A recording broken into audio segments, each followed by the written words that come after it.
And I think one of the most powerful things Jesus is saying about freedom from sin, for me, is in John 8:34 and forward, where he says, "Verily I tell you, everyone who sins is a slave to sin."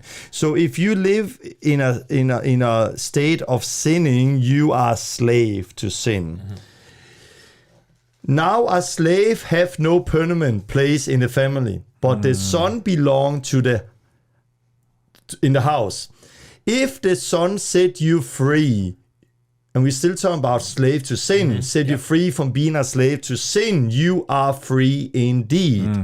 And when he said that, the people who spoke to, they were like, the religious people, they were like, what are you talking about? We have never been slave to anyone. They did not understand that they were a slave.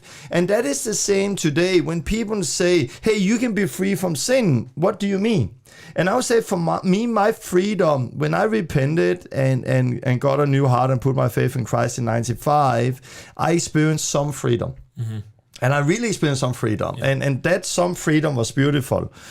But when I came to Romans 6 and read verse 14, and it really became a revelation to me, I experienced freedom indeed. And that freedom was like, if people said to me a few days before, hey, you are not free indeed. What do you mean? I am free. Yeah. I'm not bound to anyone. Yeah. But when that last thing broke, it was just like all striving disappear. All my own effort to try to be free disappear. It's not about trying. It's a revelation. Like, I am free.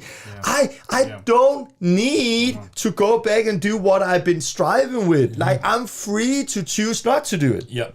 But before I had that mindset that I'm not free to choose not to do it. Yeah. Because I am a sinner, I don't know what I do, and the good thing I want to do, I do not do, and the bad thing I don't want to do and do is not me, but sin dwells in me, and I am a slave, sold to sin. And I think that was the danger with that teaching we give today, because we give a teaching where we don't set people free from sin. We give a teaching where we give, let's say it like that, we give them permission. Yeah, permission, but we also almost sadly encourage them. Yeah. This is this is the non-Christian life. Yeah. Like my sermon, did that make you feel better? It did. Yeah, I feel much better hearing that sermon about Romans 7. Mm-hmm. It was really good. Thank you. It was a good sermon today. Did that set you free? No, I didn't say free, but I felt better in my sin. It quieted the conscience a little bit. It do. But that is not the freedom Jesus came with. He did not come to just cover our sin and give us an excuse to sin. Yeah. He came to truly set us free from sin. Absolutely. And it's not in a striving. It's a spirit is a spirit in you.